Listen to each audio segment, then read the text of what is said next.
There's kind of a micro and macro theme of this speech, and that is that I think we all need to make a lot more efforts to do good. And if you can learn any lessons from my life, it's that if you want to do good, a lot of the times your approach is much more important than even your ideas or anything else like that. But I also think that's where purpose is really important again. Because one of the things I think that is very important, and one of the reasons I have like a lot of carrots, I didn't have a lot of carrots when I was younger, and I was kind of a jerk. And I kind of was more interested in proving that I was smarter than other people than actually getting anything done or getting along with people. But a lot of that was because I wasn't really very aligned with my purpose. And I was kind of just like pissed off and frustrated all the time. Now I really like what I'm doing. I think I have a really good life, and I just have a lot more carrots to throw around. I actually wrote my first story about how I wanted to start this company that I have now when I was 7. And I was even torturing adults when I was 5. Not in mean ways, just messing with them a little bit. I don't know, for sport. You'd have to ask 5-year-old George what he was doing.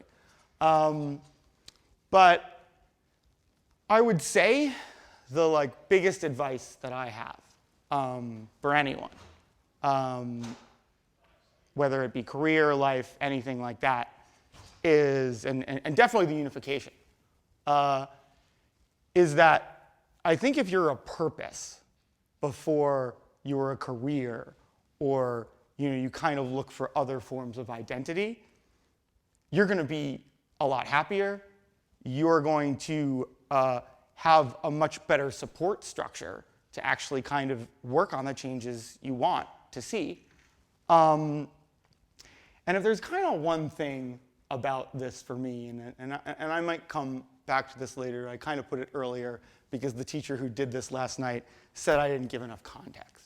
So I'll give a little more before I kind of dive deeper into what I think are the important lessons that I've learned.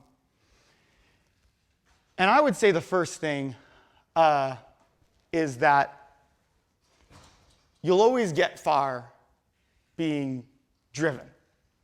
And there's ways that you'll see enhanced, but I got started pretty early. There's a funny story of even as I got started and worked for a very famous Columbia Business School professor, Bruce Greenwald, who runs the Value Investing Center at Columbia. And what I really love about this story is that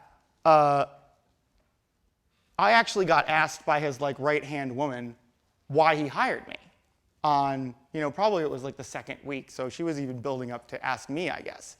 And she said, Bruce always hires MBAs. You're 16, what are you doing here? And I was like, I don't know.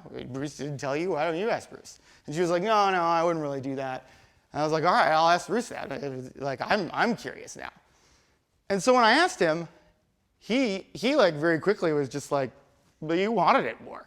A lot of these MBA students, they came in, and they're pretty intimidated by me.